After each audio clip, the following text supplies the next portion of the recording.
So the comedian Chris Red took to his page to speak on something he believes a lot of people are talking about behind his back, and that is the fact that he is dating the ex-wife of his former SNL co-star, the ex-wife of Kenan Thompson. Chris says he has heard everything that has been said, and it's time he told his side of the story. Let's check it out. What's going on, y'all? I'm not really one for resolutions or nothing like that, but I do have one. That I'm going to be leading with a lot more vulnerability and openness in my work, in my life, whether it's here on the internet, all my platforms, or if it's on that stage, And in order to do that, I got to really do that. So I wanted to address something that's kind of this, I guess, been around for a long time, about 4 or 5 years now, but I've never addressed it. I know a lot of people talk about me dating Kenan Thompson's ex-wife, and how that came to be, And I'm gonna just tell it to you straight, man. It wasn't no plan. I saw everything that everybody said. Every single thing that everybody said, I saw it, And bottom line is, I'm not the type of person to scheme on a person. I'm not the type of person to even date somebody that like one of my homies has dated. This is a very unique, nuanced thing that happened. We were all cool. There was not. I was never like hitting. It was never nothing crazy until it got crazy.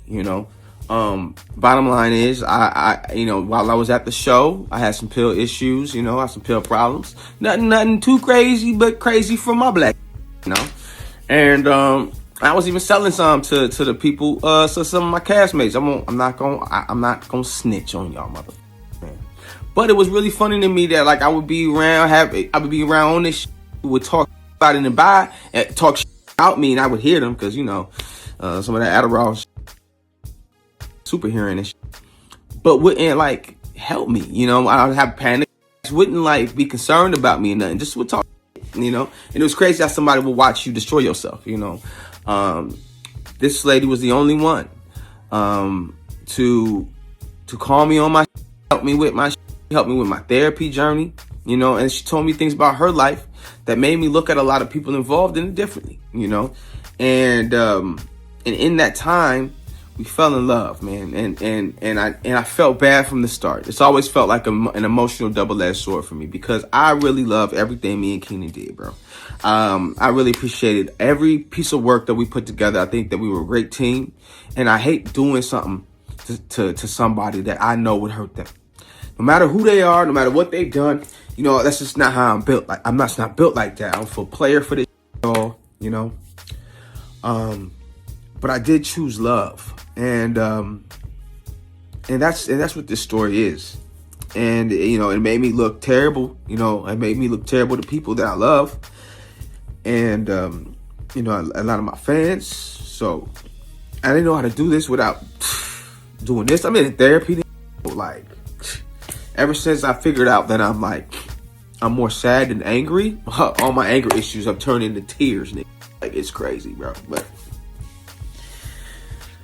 to all the fans I disappointed, you know what I mean? Like, just know this was not something, I don't feel like a pimp. I don't feel cool about this, besides the fact that I found someone that makes me feel like I didn't even know what love was for real.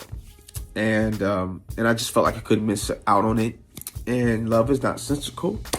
And me and him talked about it. And I'm not going to say, and we were cool and we continued to work for a year after we talked about it, and I remember it specifically being said, what, let's just keep this wraps.